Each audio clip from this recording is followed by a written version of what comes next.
Wow, dari lingkar perut saya yang tadinya 78 sekarang sisa 77 cm. Hanya berkurang 1 cm aja, tapi ini sangat berdampak sebenarnya ya. Nah, di sini saya akan memberitahukan sekaligus yaitu tata cara untuk mengukur lingkar pinggang. Caranya ambil pita ukur seperti ini. Pita ukur yang biasa dipakai tukang jahit ya. Kemudian diukur pada saat perut sebelum makan atau pada saat bangun tidur. Kemudian posisi perut nggak usah dikunci atau sengaja dikembungkan, nggak usah, biasa aja cara bernafasnya seperti biasa. Kemudian diukur. Nah, seperti ini. Kelihatan hasilnya di sini 77 cm.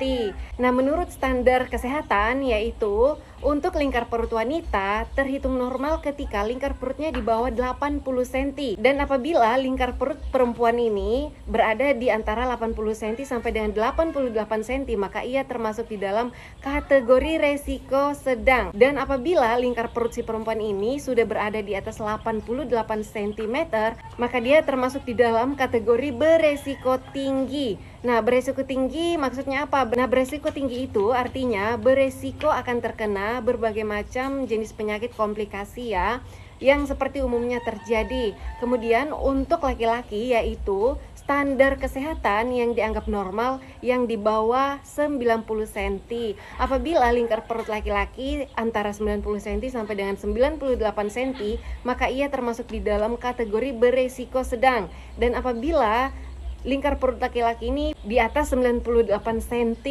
maka ia berada di dalam kategori beresiko tinggi.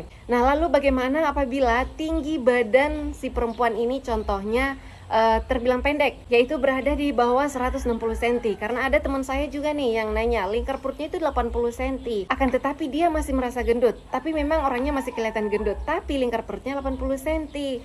Nah, ternyata tinggi badannya hanya 150 cm. Oleh sebab itu ada cara lain untuk mengukur atau mengetahui apakah lingkar perut kita masih berada di ambang batas normal menurut standar kesehatan, dan cara ini akan lebih faktual.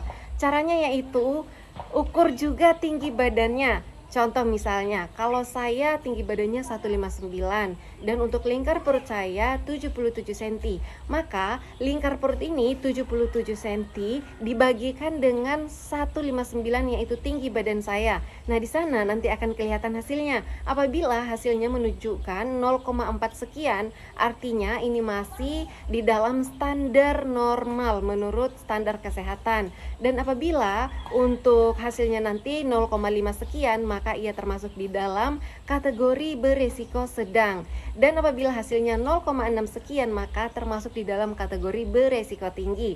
Jadi itu tadi tata cara untuk mengetahui lingkar perut kita apakah ambang batas normal atau masuk dalam kategori waspada atau beresiko tinggi. Nah, kenapa kita penting untuk mengukur lingkar perut kita untuk mengetahui apakah kita masuk dalam kategori batas normal menurut standar kesehatan atau tidak?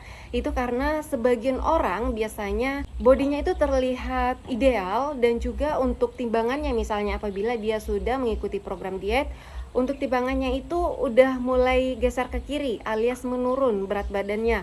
Akan tetapi lingkar perutnya belum tentu ambang batas normal. Oleh sebab itu penting sekali juga untuk mengetahui lingkar perut kita agar bisa diketahui dan dideteksi dini apakah lingkar perut kita termasuk di dalam batas normal menurut standar kesehatan atau tidak.